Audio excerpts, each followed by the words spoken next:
Votre attention s'il vous plaît. Cet élément est en ligne là.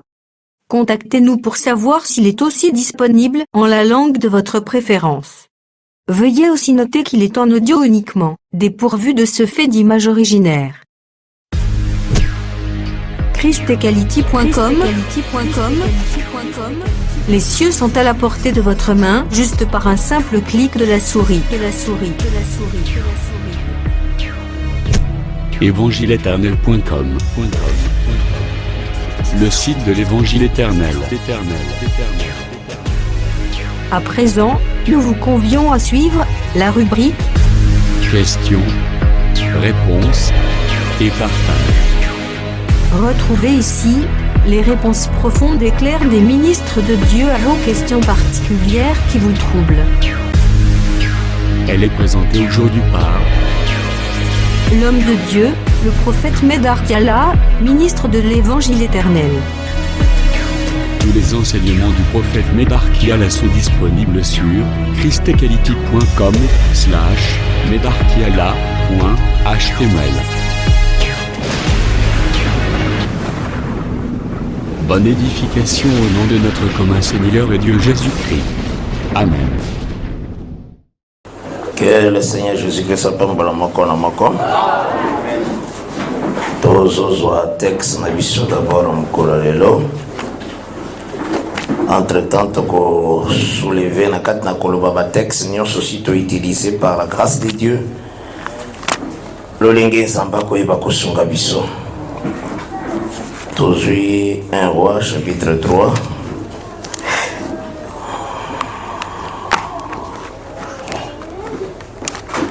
À partir du verset 16, nous lisons au nom du Seigneur Jésus-Christ.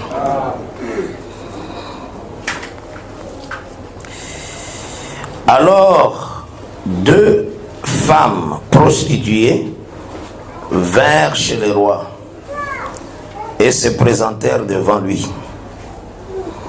L'une des femmes dit: Pardon, mon Seigneur, moi et cette femme, nous demeurions dans la même maison.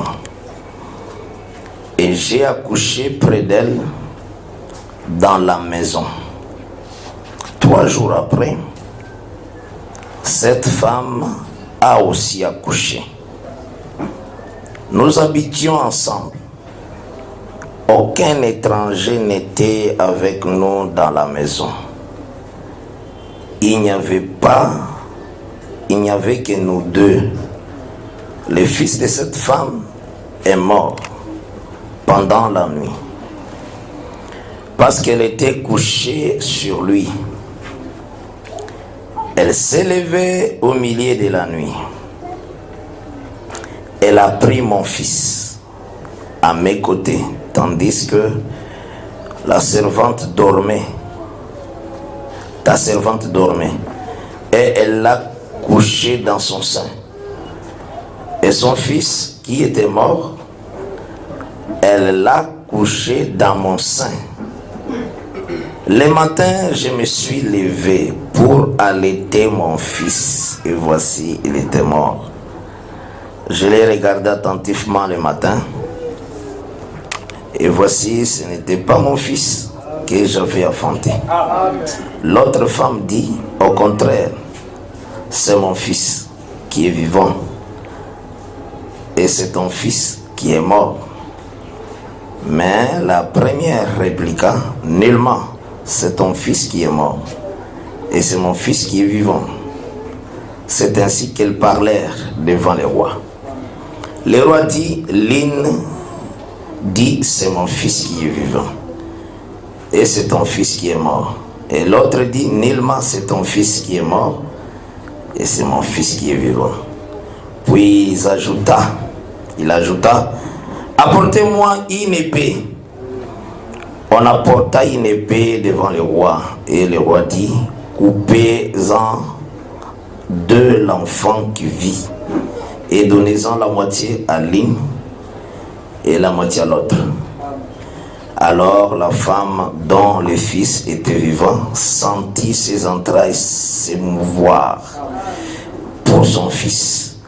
Elle dit au roi: ah, mon Seigneur, donnez-lui l'enfant qui vit. Et ne le faites point mourir. Mais l'autre dit, il ne sera ni moi, ni à moi, ni à toi. Coupez-les. Et le roi, prenant la parole, dit, donnez à la première l'enfant qui vit. Et ne le faites point mourir. C'est elle qui est sa mère. Tout Israël a pris les jugements que le roi avait prononcés.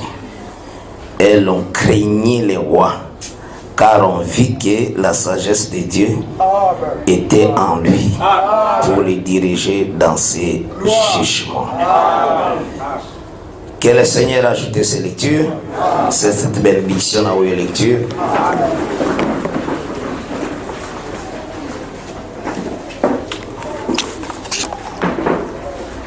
Par la grâce de Dieu, d'abord, Kotalisa, Mobimba d'abord, il y a l'Olingue Totamboli dans la semaine, et Baki Kebatubele, Bazareki na semaine. Mais il faut faire effort aux participants à la culte.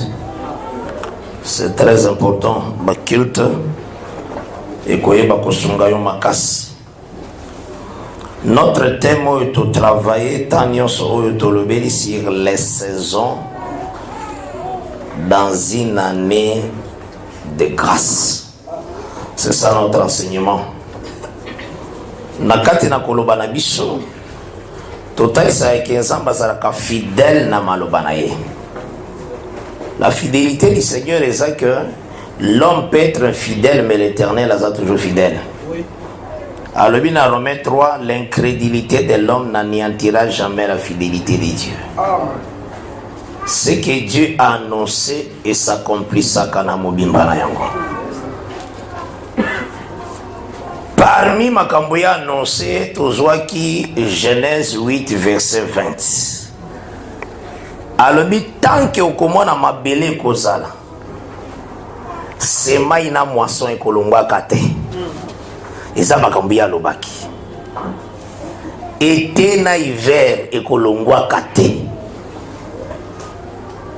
Chaleur na froid ekolongwa kate. Tant que mabele eza. C'est ce qu'il loba. Là, tous ceux qui ont dans Genèse chapitre 8 au verset 20. Maintenant, tout tambola qui n'a qu'à koloba na biso que le Seigneur a fait sa année à Mariango na délivrance. Quand le peuple bazala qui na Égypte, tango azokoma mokolo ya kolinga kobimisa bango. Na mois ya sorti a un Exode 12. A ebisi bango mois oyo eza première des mois de l'année.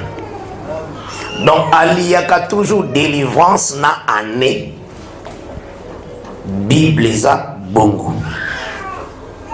Yango na ajouté qui témoignage na Deutéronome 15. Qu'on a le Seigneur azolobela ceux qui un homme à se vendre et pas ya mutumsusu pour sala qui mosala ya kiboumbu. L'Écriture le dit qu'il a pu servir pendant 6 ans. La 7e année, il faut mutuana bima. Pour Zambé a déclaré que la 7e année il faut mutuno azonga libre comme libre. Mais dans Zoaki verset 15, où il est ce qui est le baki, que le commandement où il y a verset 15, il y a Deutéronome 15. Commandement où il y a pour se souvenir que vous allez en Égypte. Et que vous avez l'esclavagisme et qu'un jour aussi Bobimaki. Donc cela veut dire que le Seigneur a fait ça qui 7e année. Na kati ya 7e année, azo se souvenir na lolenga pesa ki année kuna na Exode 12. Lolenga bimisaka bango. Na talise ki aussi témoignage mosusu. Na oetali année appelée jubilé. Na Lévitique 25. C'est une année oyoyo eza année ya relâche, ya délivrance. moto nyonso atekaki champ na ye, moto nyonso amitekaki aussi 50e année ezaka aussi année ya relâche ya kozonga na héritage soko perdre toujours l'année. Maintenant totalisaki boye que eloko nyonso le Seigneur azosala na kata Israël azo répéter les kaka Adam na plusieurs formes. C'est ce qu'il faut comprendre. Ndena kati na yango totambolaki tozwaki un témoignage d'abord pona kotalisa ke nani yango esengeli abima na boumbu, nani yango akangamaki na boumbu, et to répondaki tozwaki 2 Rois chapitre 4 kuna tomoni l'homme oyoyo akufaki na atikaki nyongo na koza nyongo atikaki bakanga bana na ye mibale na prison. To insistaki ba oyo baza emprisonné baza mibale. Donc mibale wana ezalaki kotalisa biso na Israël toza emprisonné, mais touti nde na kati ya Adam selon la promesse. Le fait qu'Adam achitaki tozalaki emprisonné nde natalisaki ke Adam atika nyongo. Nyongo Adama eza nde azangaka bolingo, parce que Yesu alobi soko linginga okobatela malako na ngai, okobatela commandement. Donc bayebaka bolingo na oyo abateli mobeko. Maintenant Adam apesaki ye mobeko atosité, cela veut dire azanga kinde bolingo. Omoni nyongo atika nde yango wana, yango moni Jésus afutaki nyongo Adam, yango Jésus aya na bolingo. Car Dieu a tant aimé le monde qu'il a donné son fils unique. Parce que kuna apedraki nde amour, nde singeli Jésus afuta amour. Alors totalisaki ke soki bakoki kopesa année, il faut ezala mpona bacaptif wana mibale mpo babima bongo. To insistaki. Donc mpona kotalisa ke rédemption, rachat eza mpona bango mibale, Église, Israël. C'est d'abord ça. Tokani malamu eza mpona bango mibale. Nde maintenant tobandaki kokota lolenge Nzambe a classé yango. Parce que l'Ecclésiaste chapitre 1 au verset 9 et 10, l'Écriture le dit, ce qui a été, c'est ce qui sera. Dieu ramène que ce qui est passé. Vous aurez un malade? Et ensuite, tu avances qui? Total ici que Nzambe apesaka mokili epai ya Adam. Alami napesi yo pouvoir, napesi yo bokonzi. Azoloba déjà dans Genèse 1 verset 26 et 28. Tanga sali moto, ayeko sala moto na mwasi. Pe aibisi moto na lolenge singili a dominé sur la terre, sur les oiseaux, sur tout ce qui se meut, tout ça. Mais tango Adam sumuki à perdre héritage. Lokola Nzambe alobaka de plusieurs manières. Selon Hébreux chapitre 1 verset 1. Nde Nzambe lolinga salaka jardin d'Eden. Après ayaka kosala motu, azui motu azokoti na jardin d'Eden. A répété mouvement wana na Abraham. Arabi Abraham, quitte ton pays, quitte ta patrie, va dans les pays que je te montrerai. Et ça mouvement ni azoka Adam, va dans les pays que je te montrerai. Aussi pas mal à moi. Azoka Adam, jardin de awa, Adam sali Adam, maintenant memi Adam ti ayokotsa. Maintenant mouvement nande aye ko répéter mo pa ya Abraham. Va dans les pays que je te montrerai. Donc Abraham azalaki Adam. Yango Sokotali na Romains 4, verset 13. L'héritage du monde a été promis à Abraham et à sa postérité. Or, l'héritage du monde est précisément d'abord et pas à Adam. Tant Adam perdre, Zambayo Zongi, sa mouvement n'est pas à Abraham. Abraham. Abraham en réalité, bateau bazafana na mabele bazako bengaye, tokoti kilo mabele ndenge nini, tata na yonde kolo mabele. Yo sanga prince. Osola na wala moi, so ta ina Genèse 23. Tanga lingo somba mabele. Pour kunda Sara, ba ebisi non tokote ke la yote. Pour yo sa prince. Donc mabele de abino. Osola na wala, voilà. Abraham était comme Adam, propriétaire du monde. Vous en avez malade, mais après, dans Genèse 23, on a somba. Donc, Simba d'abord que, dans le mouvement sur le Seigneur, il y a Saraki Wana, et pas Adam, après ça qui parole, Adam fait sa parole pour faire dans ma bélango. Et pas il paie Abraham, il faut répéter même. Alobi, dans Genèse 18, verset 17, cacherai-je à Abraham quelque chose? Alobi, Abraham deviendra certainement une grande nation, car je l'ai ordonné, afin qu'après sa ordre n'a bananaye, bakwa ko garder la voie de l'Éternel à prier, ainsi n'a ko accomplir ma communion son abisse qui Abraham. Au moni, Nanda Abraham a tiré sa loi, sa parole. Et aussi, maman, pour Nakati Anda quoi Adam pe na jardin de Dieu qui parole. Aussi, Maninga Lotambola, Dieu répète, mais de plusieurs manières. C'est ce qu'il faut comprendre. Yango Toloba ki boy. Adam abimaki jardin d'Eden po atosaki loite. Yango monipe nakata Israël. Le Seigneur a dit que bango nanzela Moïse. Soki bobateli mibeko ya Nzambe te. Boko bima na mabelo boki captivité. Il fait que répéter. C'est ça. Ozola na malam. Bakoya ko kangabino na ba nation ba membino na boumbu boko perdre terre. Ce sont des langages ezalaki na Bible. Biloko nyonso wana Israël abikela ki yango pona kotale ça tout simplement répétition d'Adam. Maintenant, totambola ki na ligne wana pona tozwa ministère ya frère Nabiso Jérémie. Tozwa ki Jérémie chapitre 1 au verset 10.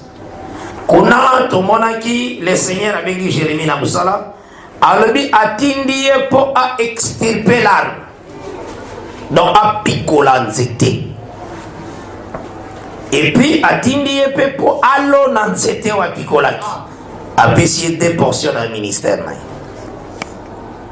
Maintenant, il faut nous comprendre.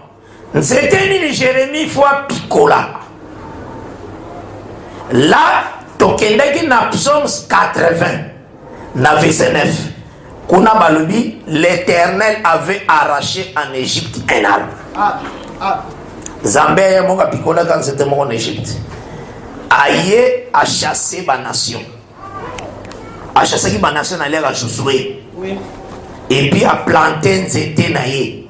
Ah, au moins nzete le baki Jérémie mena picola. Nzete il a planta. Nzete wana c'est la ville, c'est Israël. Vous en avez malam. Donc au picola nzete et zotalisa Israël, il faut que la promesse à que Babylone na captivité. Mouvement il faut que bataille nyonso, ba prophète nyonso, misala basala ezaki bilemboka ya Jésus-Christ. Yango il faut tant to tangi Jérémie, il faut tout monde à Jésus. Nde yango tozo comprendre, Nzambe a comparaka mabele. Oyo apesaki Abraham na royaume, na repos, na parole. Ozona na malam a comparé na parole. Maintenant Jésus-Christ aye na Matthieu chapitre 21. À partir du verset 33, tina 43. Ayebisi Israël, parabole ya vigneron. Alobi, tina suka na yango, a posé bango question. Na lolenge bato ba pesa ki bango vin ba ko eko boko la vin te ba ko battre la vin te. Bango moko ba pesa ki Jésus-Christ. Il faut le maître de la vigne, le propriétaire de la vigne alongola ba vigneron wana nyos. Azwa vigne pesa ngona bato mosusu. De Jésus-Christ alobi botanga te. C'est pourquoi le royaume des cieux kolongwa na kati na bino. Au moins le royaume des cieux solongwa, c'est que nzamba zo batela azobotola bango mabele. Mabele nde nzamba benga ngo nelembo royaume. Oui. Ozona na malamu hein? Mabele parce que mabele wana etalisaka Kana. Kana c'est un homme. Ozona na malamu hein? Mwana ya Cham. Natalisaki bino que Cham atalisaka tous les prophètes. Parce que Cham nda mona kailungu isa na kata chambre annoncé par ma frère. Parce que c'est le prophète qui voit ce qui est dans les secrets. Azolo bango libanda. Ozona na malamu. Il dit à considérer tous les prophètes comme les pères et fils de Jésus-Christ. Vous avez un malam?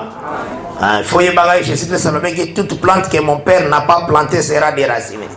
Vous avez un malam? C'est que la loi, les psaumes, le prophète ne déclare pas, il faut y aller.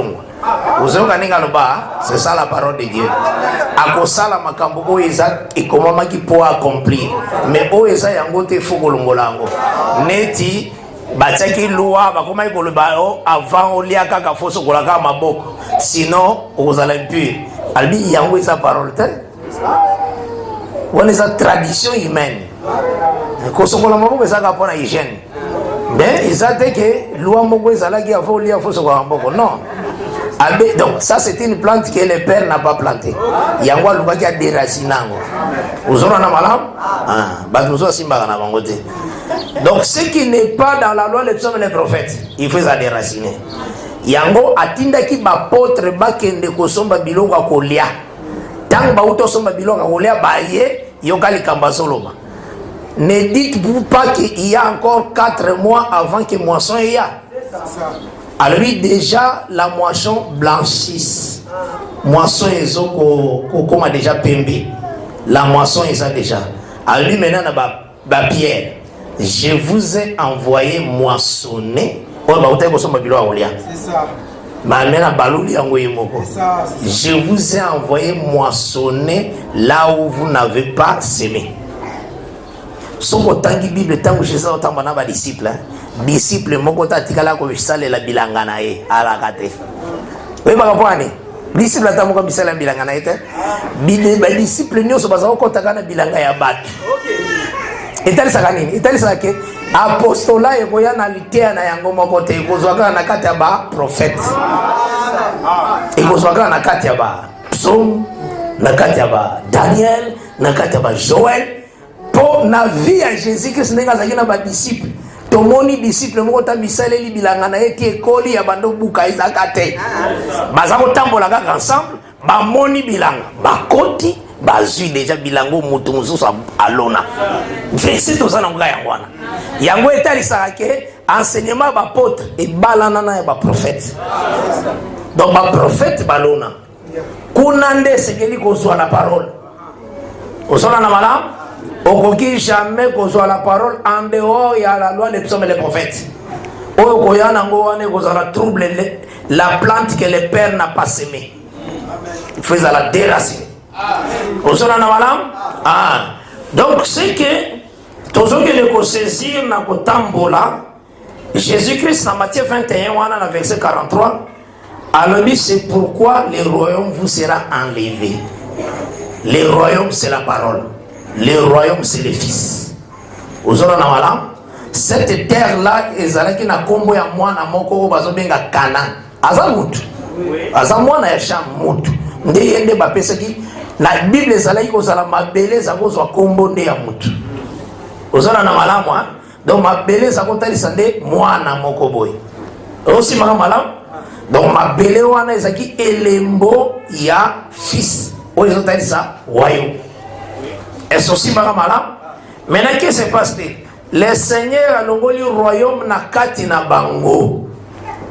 azui royaume wana apesi biso royaume wana ndeza la parole liloba ezalaki ya babikolo te liloba eye koya nde na ngamba bikolo mpo Israel abwaki liloba liloba nde bomo ya seko liloba nde eza nelonga likolo na liwa ozosimba malamu nde eye na ngambo na biso. Alors ce que na kata Israël le Seigneur a conquis ministère ya Jérémie. Maintenant Jérémie na kati na atalisaki ke parole ezolongwa na kati na bango na temps ya printemps na été. Voilà tozwaki Jérémie chapitre 8 na verset 20. Kona elobi la moisson est passée, l'été est fini et nous ne sommes pas sauvés. Donc, la première étape y a année, Israël a zobikate. Vous aurez un malam?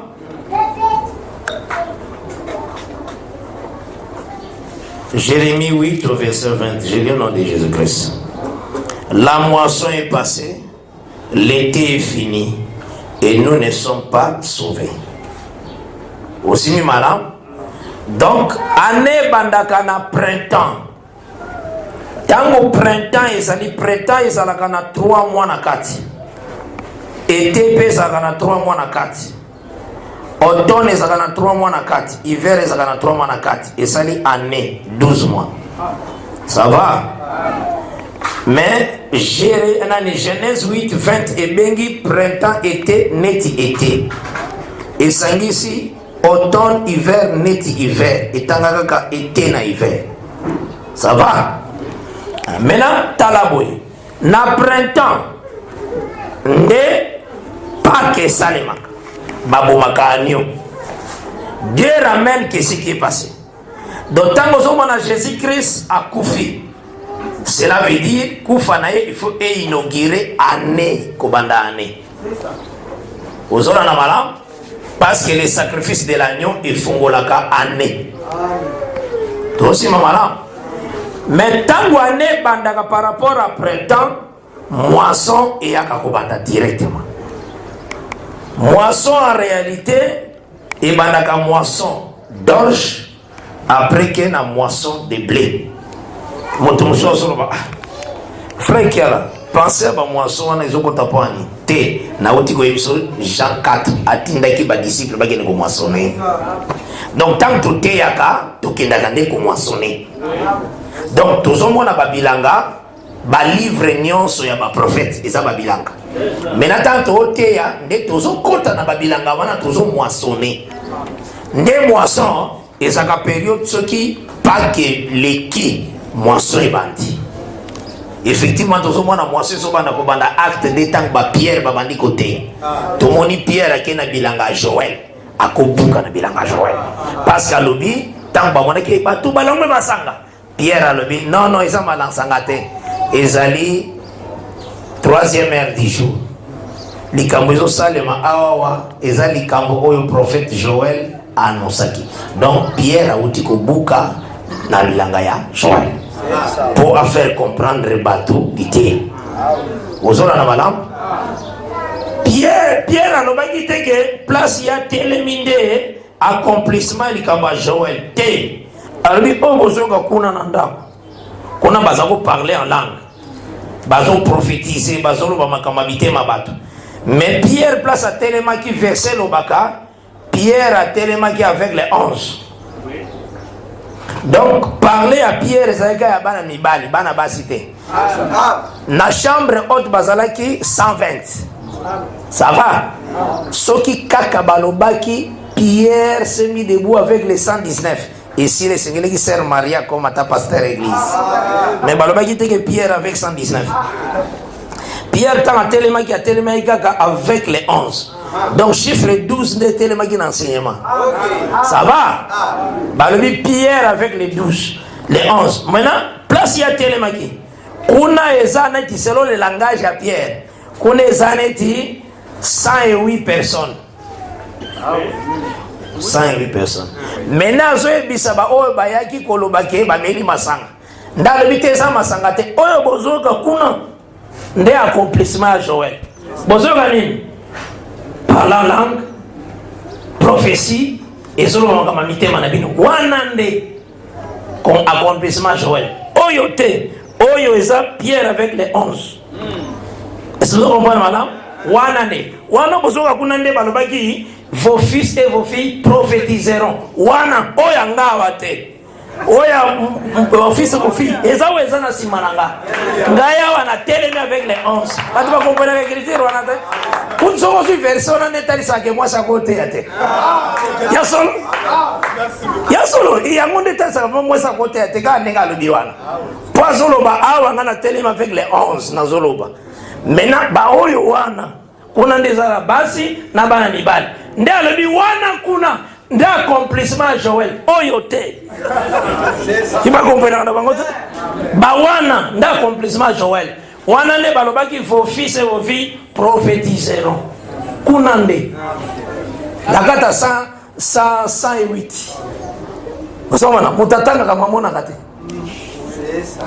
C'est écrit comme ça. Pierre a tellement avec les 11. Actes chapitre 2.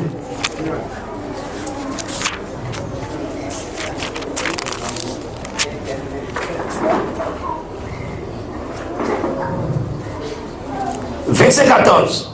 Je lis. Alors Pierre, acte 2, verset 14. Alors Pierre se présenta avec les 11 et leva la voix. Au moins, à tellement qu'il n'y moko. Ce qui a sagi na batebele mbele simba lobaki élevèrent la voix. Mais ça y a yemoko. Mais yemoko on c'est avec les 11. Il se présenta avec les 11, éleva la voix. Ils ont français mon bien, hein? Parce que ça 11 personnes. Mais là on parle pas qui élevèrent la voix. Hein? Dans français. Les parlons pas bon français. Ils élevèrent la voix. Mais à télé 11 personnes mais éleva la voix. Bible. Wana baso ba le ministère eza mutu moko. Ah, c'est ça. Éleva la voix et leur parla en ces termes. Hommes juifs, et vous tous qui séjournez à Jérusalem, sachez ceci et prêtez l'oreille à mes paroles. Ces gens ne sont pas ivres. Donc, ces gens. D'ailleurs, on a ça avec les 11. Ces gens ne sont pas ivres. Il faut que tu aies la Bible bien. Ces gens ne sont pas ivres, comme vous les supposez, car c'est la 3e heure du jour. Mais c'est ici ce qui a été dit par le prophète Joël. Dans les derniers jours, dit Dieu, je répandrai de mon esprit sur toute chair. Maintenant, vous avez sapé toute chair les gens soumis. Chair Ezagana, Ézéchiel 36. Sinon, sosono nandako akozomolimu. Poye pas cher. Pourquoi les kakambangu na samesa akoya kozomolimu? Pour répandre esprit à toute chair. Wana mwani mutateka ndeko na ngai. Zamba akosoma molimo na suni nyonso. Vraiment. Yoka shela ngo balobela kinde yango. Ézéchiel 36 verset 26 à 27. Je vous donnerai un cœur nouveau et je mettrai en vous un esprit nouveau. J'ôterai de votre corps le cœur de pierre et je vous donnerai un cœur de chair. Donc ce qu'on appelle cœur c'est comme chair, Saint-Esprit fait quitter. Dans le bagi, je répandrai de mon esprit sur toute chair. Maintenant, pour comprendre Rango, Tango Bango Balobaki, homme frère, que ferons-nous? En réalité, il s'agit Bango. Oh. Boko makaka na mitema soni. De beaucoup Saint-Esprit. C'est ça la réponse à Pesaki Bango. Donc, convertissez-vous, répentez-vous. Nde menozo koma chair.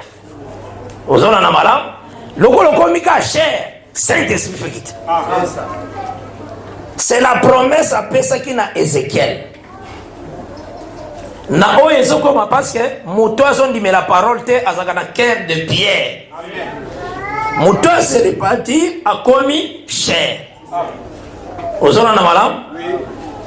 Quand la Bible lobaka toute chair, hein, Zoa Nombre chapitre 15. Pour le connaître, il faut y aller.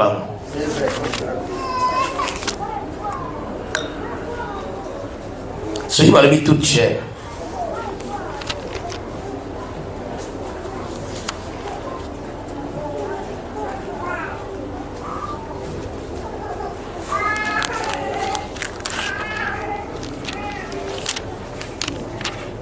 Nombre 15, na lukangona no.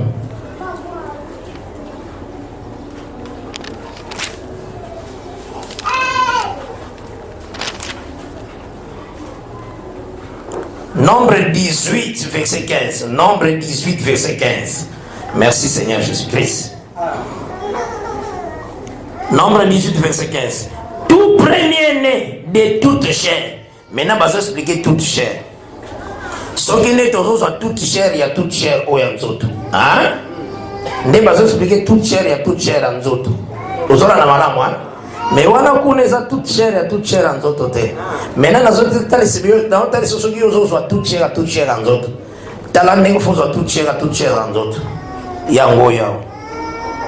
Tout premier-né de toute chair qu'ils offriront à l'Éternel, tant des hommes que des animaux. Vous avez mal hein? Donc, ce que je toute chair en Zoto, sangisana bantaba na yo bakozwa Saint-Esprit, ba meme na yo bakozwa Saint-Esprit, ba ceux qui ba soso na yo bakozwa Saint-Esprit, ndeko zo mona zo leka na nzeta kozwa na Saint-Esprit, po yi plaza chair. Ce que je chair ndengwana.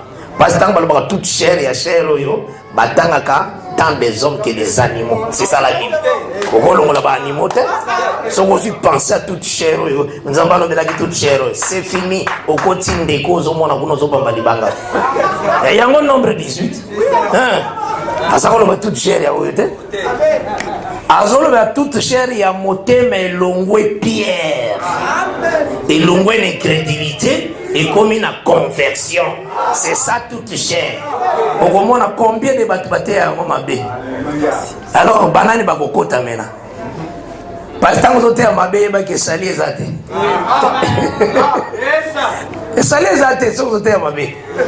Vous êtes à Madame, bando si on est dans l'église ignos, battez le toute chair gak, devoir à mouké, au moins qui va ôter à Mabé. Mabé gak. Alors, un peu de levain fait lever toute la pâte. Est-ce que vous êtes à Madame? Donc, c'est que, wana natali sika tout simplement que Pierre a kotaki na bilanga ya Joël. Donc, c'est ce qu'on appelle moisson. Vous avez na malam? Donc, moisson, et ça la moisson de blé. Et bandara d'abord moisson d'orge et moisson de blé. Langage wana, orge, ça a valeur moins que les blés. Donc, moisson d'orge dans moisson de blé, ça a écriture et son interprétation. Vous avez na malam, toujours sillonné na loi na grâce. Vous aussi malam, c'est comme ça qu'il y a des bapukaka. Il y a un moment rite, atikala ki na bilanga bandi na moisson d'orge, ti na moisson de blé. Ndabi ma bilanga. Vous avez na malam, là sur Tangi rite chapitre 2, aux versets 22 na 23. Toujours aussi malam. Donc, na zongeli boy pour natali sayo que après sacrifice ya Pâques, moisson et bandit, c'est bien clair. Après beaucoup failli souper ko seka Yesu, ba Pierre ba wandi déjà okende ko buka na bilanga Joël, na bilanga ya ba David, na bilanga ba Paul ba ke ko buka pa ya ba bilanga ba Aaron, tout ça. Et lui sur la paix tout ce qui est ko buka. D'ailleurs pour tout texte na biso tanga ki na bilanga na Salomon. Vous comprenez? Tout ce qui est ko buka. Donc tant ya moisson. Maintenant la période à moisson, Jérémie a dit Israël n'est pas sauvé. C'est vrai. Tant que Israël a sa parole. Tout ce qu'on a malade, tant que et ça tant y a grâce, n'année à grâce. Mais Israël n'a tant que à ça dans le côté. Parce qu'il a rejeté parole pour y avoir la parole. Mais le but quoi Israël est en étape ligne. Na étape ya ministère à Jérémie tangu nzamba yebisaki Jérémie toujours na Jérémie 1:10 que oko planter arbre en lisusu. Cela veut dire arbre longwaki na mabele. Où est comme royaume? Arbre ne gozonga na mabele où est comme royaume. Tozo kana mala moi.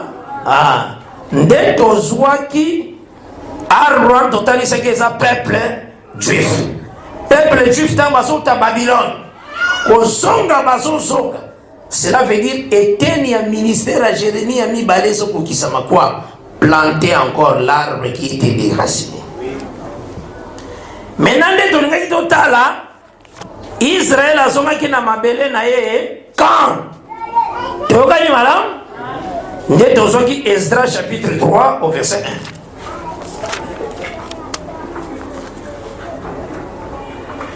1. Nous lisons au nom de Jésus-Christ. Le 7e mois arriva et les enfants d'Israël étaient dans leur ville. Voilà. Or, 7e mois, ils ont déjà mois à automne. Vous avez la madame? Vous avez un tableau. Ah, c'est là où ça, vous avez un tableau mingi. Vous avez un tableau mingi, frère. Vous avez un tableau. Ah, vraiment, quand on pasteur Gelva, le a football comme électricien bien. Les bosses c'est la lumière à la macasse pour la image. Biso tous agana misala mingi na média. Tous alaka obligé service na toko sala izala bien enregistré. Izalaka pona ko aider batu belé bazana ignorance bazwa une bonne position. C'est ça notre charge. Voilà pourquoi toujours l'enseignement pour nous faciliter batu belé ne doté à vous batu belé ba la maté. Vous aurez un malin? Donc souci na bisonde yango tolingaka vraiment que ba condition nyonso ça la malin pour esunga quand même bandeko baza musika yoza awawa mais bandeko baza ebele baope baza musika baleki biso na nombre baza na besoin parole donc tokoki ko négliger bango te soki toza na bolingo ya Nzambe. Bible lobaki na Exode 16 soko kei kozwa mana zwila pe mutoyo azate. Donc tous alaka na souci tant toujours envoyer basusu pe baza wate ba bénéficier. Attention quand même. Je pense que bateau bazaki na semaine bazo comprendre mieux ma casse collègue. Vous en avez bien hein? Donc c'est que ils ont vraiment ils ont comme un nez. Nazana crée nanga na tambola na crée nanga. Il faut nazana crée nanga naza mola kisiti. À part crée na binonga pe fona na crée. Naza kana crée. Tolobaki boy. Tant tozi Jérémie 9, Jérémie 8 verset 20. On a déjà Jérémie à l'objet. La moisson est finie. L'été est fini. Nous ne sommes pas sauvés. Ozona na malam. Aujourd'hui neti année. Année awa tozo banda année na printemps. Après été et été awa eza automne. Automne et puis hiver. Tozo bana malam. Sauf à ma pluie, la pluie du printemps, la mvula ezalaka. Il y a printemps où avec la saison, mvula mususu ezalaka, il y a première saison à automne. Première saison. Toujours comme la moi. Donc, nakati année ezalaka na mvula mibale. Yangonde natalisa kibino ke mvula wana ebombaka. Et ça na kata nuée, na kata nuage, et nuage wana, et ça na deux nuages. Nde na yebisa kibino ke nuage nde ça la voiture ya mukonjo za kalikolo. Zambé a se déplacer na nuage. Mais na mabele, roi se déplacer na âne. Là na pesa ki 2 Samuel chapitre 16, verset 1 à 2. Aussi Juge chapitre 10. Autant que verset 3 à verset 4.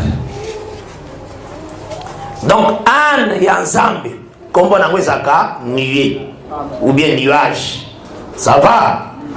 Yango moni, nuage les akanamvula, et puis étal ici biso surtout que tangu Israël asumukaki Zambe akanga vula. Tozoka na malam akanga kiango. Est-ce possible malam? Nazwaki témoignage na l'ère ya Ézéchiel. Ézéchiel Zambe akanga ki munoko pour Israël asumukaki. Or Ézéchiel aza elembo ya Nzambe. Maloba oyo azobimisela di maloba ya Nzambe, Zamba komparaka maloba na ye na mvula. Tozoka na malam? C'est ça la parole du Seigneur. Yango akomisaka Ézéchiel baba. Totanga ona Ézéchiel 3 na semaine. Monoko Ézéchiel ekangamaka na 5e année na bango captivité. Et kofungama na 12e année. Wana eza na Ézéchiel 33 verset 21 à 22. Nde monoko ne fungwama. Monoko ne kangama 7 ans. Etali sakanini, ezelembo nini? Parce que Nzamba atalisaka peuple d'Israël n'était Adam. Tant le peuple d'Israël a sumuki, Ézéchiel azaneti elembo ya Nzambe akangi mvula. Donc il y a tangu Adam sumukaki likolo ekangama. C'est ça, sens nango ya wana. Au moins tangu Ézéchiel Nzamba kangi munoko na ye. Au moins Ézéchiel ça peut être pas prophétie. Osamwana malobi Ézéchiel 33 monoko nanga zaki ko kangema. Donc ezo talisa atako banda Adam kweyaki Nzamba tindi Babel, atindi ba Enoch, ba Noé, ba Moïse, bazote yate nyonso wana Nzambe akangaki nekaka vula. On comprend ça nango?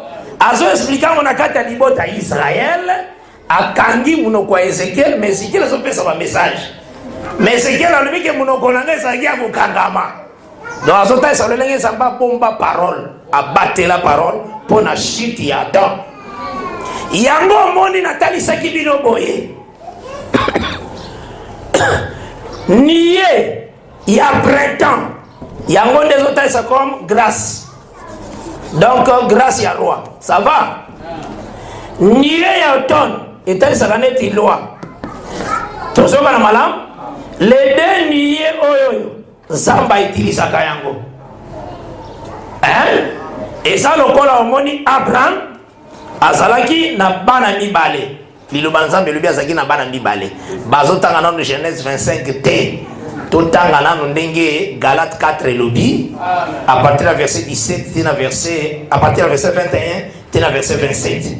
Donc il est ici que Abraham il des fils. Moko na femme esclave, mususu na femme libre. Vous avez la malam. Donc batangi ba femme wana balobi ce sont des alliances. Baza allégorique donc baza bilembo. Or ba femme wana ezalaki Sarah Nagar. Or toyebi ke mobali ni nakendaki pa ya Agar ezakaka Abraham. Mobali ni nakendaki pa ya Sarah ezakaka Abraham. Donc elikolo bake baniye oyo kaka yenda kumbakango. Tosi mamalamu hein.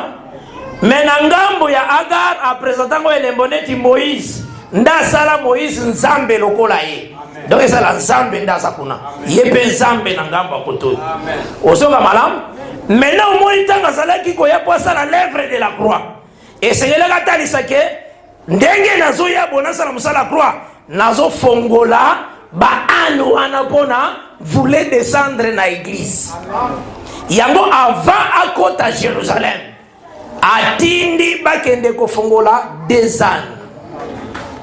2 ans ole zakayona ngate. Atindi ba fongola 2 ans. Bayela yango. Soko ke na Luc ba présenter que atinda ki bazwa kaka an moko bayela ye. Ozona na malam? Ano yo mutu amatate. En réalité ayende na grâce. An moko. Mais à la grande fois à la compagnie na loi. Donc à ça la calikambo selon ce qui est prescrit par le Père. Yango a combatté na ane moko, mais ane musu soit accompagné vide. La loi et les prophètes parlent de moi. mais na yeli bino grâce. Ba anu wana balobi ke anu wana mutu amatela ngo atambala mokote. Anu wana moyeza langana yo eate. Pour biso masumu esakana na biso fort. Bozola na malamu Satan matela biso. Mais après aye kangoli biso na maboka satana ye moko amati. Eza différent na anu wana. Oh Jésus amata mutu amata nanu te. Moyen pe anu wana ezala biso eate. Voilà. Bozola na malamu ezalaki lié pona nini? Pona kota salolenge Nzambe arrêtenaki pluie. Pona chute ya Adam. Arrêtenaki yango donc aliyaka yango. Maintenant il faut ordonner fungwama. Pour établir que yenda azoya na bénédiction à mai. Parce que l'obéi, oya obéissaka, yenda yaka na mai. Ozona na malam, si tu obéis, je te donnerai la pluie de la première et la pluie de l'arrière-saison. C'est comme ça que l'écriture est solo.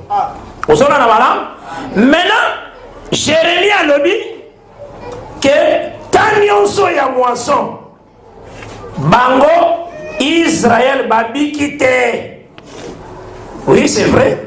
Taya moisson eza o biso to sa elo. Israël azali banda ya ndako Nzambe. Amen. Mais Israël a kozonga tanini. Tozui Esdras chapitre 3. Tomoni l'Esdras 3. Israël, na verset 1, Israël zongi na 7e mois. Tala, printemps et salaka, na 3 mois. Donc, première, deuxième, troisième. Été et salaka na 3 mois. 4e, 5e, 6e.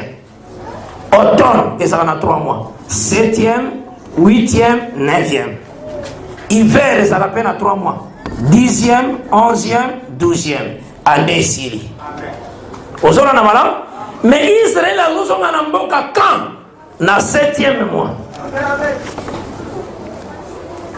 Ozona na benane ke sali Dieu ramène qu'est-ce qui est passé. Tant azozonga na mboka loi ya fête na Lévitique 23 et lobaka boye na 7e mois, il faut vous célébrer fête à trompette. Fête à expiation. Après fête à tabernacle goya kolanda sima. Donc ezane ba fête yo ndeza na ngambo kota automne. Ozona na malamu Donc tant Israël a koti eza étape ya Jérémie a planté encore arbre ya longola. Tozoka na malamu Donc la parole est zongi na Israël. Voilà donc c'est bien. Nzambe déjà te dit que la parole est zongi na Israël na 7e mois. Wana yo attention qu'il y a déjà enlèvement. Pour Jésus-Christ alobaki na Matthieu 24 boy. Bota la ba figuier na ba autre arbre. Ce qui bomoni est comme tendre boye ba que été est comme proche. Alors, vous de même, tant que vous avez biloko nyonso makambo nyonso esalemi boyebake, maintenant vous remplacez place à été. Alors, le Fils de l'homme est à la porte. Amen. Donc, yeko ya kozwa biso ezalaka elembo ya été. Tozoka na madame, parce que été ezalaka comme souka ya moisson. Po bazwa grenier ekota, bazwa ba grain ekota grenier. Et bombama. Ozona na malamu nde yango nde tozali kotalisa ke biso soki tokei tosilisi année te. Année ya grâce eza. Ozona na malamu nde Israël mena parole kozonga epa na ye na nzela fête à trompette. Nani akobeta trompette? Na tango Esdras wana soko tangi Esdras. Esdras chapitre 5 verset 1 à 2 balobi âgé na Zacharie babandaki ko prophétiser. Deux prophètes bazako prophétiser au même moment. Bateyo balobaka o Nzamba tindaka deux prophètes au même moment te. Vraiment bakourager baza. Sala kana mawa makasi sorta mateya bato. Ba verset belé. Ils ont un prophète, tant Israël katanaki ande, côté Zaki royaume de Juda, côté royaume d'Israël, au moins on a des gambes, prophète baza. Comment bateau bazo loba makambo dire to kotanga Bible te. Aux yeux Apocalypse 11 attendi 2 heures au même moment. Deux prophètes au même moment baoté. Et ça m'a cassé. En tout cas, ce qu'on a dit dans l'église, c'est un babranamisme. En tout cas, vous avez une erreur makasi. Zamba yokelo maobi maoya awa ozo baptême dans le nom de Jésus-Christ. Parce que ce qui baptême déjà dans l'ité à mabé. Vous avez avant kokota mer rouge bauta kanano kolia agneau. Donc au lieu agneau en Exode 12. Nde oye kokota mer rouge. Ce qui agneau c'est là qui mabé okokufa kuna. Oko même na maïte. Sorte nini agneau liaki poetindo ke kokota maïte. Et ça, dans le sens, il faut d'abord vérifier dans nos agneaux avant de le bagage au côté qui maille. Au côté maille même au nom de Jésus. Mais sort agneau et tinde qui côté le maille ça a défaut. C'est qu'il faut nous zonguer la baptême na yoa. Et ça a défaut. Il faut d'abord tout à agneau nini liaki. C'est total les paroles aux oaki et ça parole aux autres tombolande mutu. Parole mo bien sûr to le combat Jésus et Saint-Exaté. Ceux batangi William Marion Branham battu ba sauter ne sait. Bazo aimer leurs frères plus que Jésus. Jésus a le baki ils ne sont pas dignes pour les royaumes. Ils ne sont pas dignes pour les royaumes. Na ibi sakande komoko ya Branhamis na ibi sieke. Remarquez que la division a bien ça tout autour de combat Jésus, ça tout autour de makambo motalo baki. Ndeko zo kabwana. Après ayo tout na rapport tout ça ko partager Malaki 4 na solo na bango tina zo expliquer bango na bisi bango Malaki 4 eza na tongo eza na butute. Parce qu'on a balobi le soleil, les vents nous a visité, balobi le soleil couchanté. Parce que biso église, tozana Apocalypse 2 na 3. Apocalypse 2 na 3 va présenter biso na ba étoile. Et ngolo ba tozana butu. Au moins Apocalypse ça na 7 étoiles. Hein? Donc les étoiles nzambe na 4e jour à tiango po et sala musala la nuit. Biso toza aussi la femme comme la lune. Ozana na malam, mais Malaki 4 ça soleil les vents nous a visité. Naibisi bango soki quand même comment qui soleil couchant belle nandimi. Amen. Osomon, ah ouais ça le vent. Biso tozala la coucher du soleil. Osona na malam, lever à soleil ça Israël. Il y a bisoté. To soleil la bango ba tembe. Alors esalemi ke to fana yeba ko na veranda na biso esalemi na s'excuser na zaki na besoin que nos joyeux comme ko na ndako. Maintenant na côté na ndako na kenaki musika te. Place na kenaki zaika na sima presque à porte na koyoka makambo zalo ba bango bakasiki na ke musika na kata ndako. Mais na bango ba bazaki bango balé. Ba bi en tout cas tato oti atembe ko makambo mutazolo ba. Yango.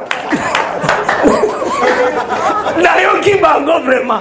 Ndeki bazo témoigner que en tout cas, ma camouflage le besoin, il y a besoin de critères précision. Alors maintenant, maintenant si on a tourné, na yeko bima. Donc il y a une musique na moni ba bongami na fande. Ba poser une question. Ni les ont prouvé que oyo zolo beza solo. Ba poser une question. Oh na uto yoka li solo na bango. Ngalo bi eza tangu boko tikalanga na ken enlèvement pona za sonelo pona sena bisbilonions mena tangu boko tikala mena na ken alinetwa nde boko comprendre que bona maté mabe c'est ça yo batei yo ke ana grâce ndena sa web sa ana grâce et aussi la grande église mena Israël a kobika na neni or aneza la ki pona deux peuples deux fils. Osona na malam nde tozotalisa boye que au monita où Israël a zongi la position a grâce à Israël il faut d'abord répandre par trompette. Donc l'idée les deux il faut battre. Or ce qui trompette et salemi après trompette expiation. Cela veut dire nationalité ba mili la karamabe na bango. Motunios soka sana mabe ayoki liteya akomikitisa amilili yango nezamba klasa fête yango nengwana a klasa fête à trompette après atie fête à expiation. Donc si tu as dit parole fait longola masumu na ye et expier la faute. Yango tozolo ba ke kamba dezwe ba ye ba côté ya parole na Israël et puis l'ité na bango ekotinda que Israël a se repenti. Osoka mala nde yango na keleko talisa ke après départ na biso il y a une semaine qui reste. Une semaine est comme 7 jours. Nous avons un jour comme une année. Donc 7 jours est comme 7 ans. Il y a un programme à Israël. Israël, tant que parole les autres pas une année, et ça la suite y année. Année silité. Et la suite année. Mais qu'est-ce qui se passe-t-il? Le Seigneur a causé la colère, a goûté sa vengeance contre la nation où il domine qui peuple. Donc, tant que ici colère, il y a que Israël pas de colère en zambété. Israël a de grâce. Vous savez, madame? Parce que l'Itéa, il y a bon zambé, où il y a des gens que Jésus a foyer. Parce que Jean-Baptiste a été qui a dit que nazoteya mais nazoteya pour na présenter bino oya zoya bango pe bakote bakoloba ke Jésus azoya et ça lokola biso pende to terre to lobake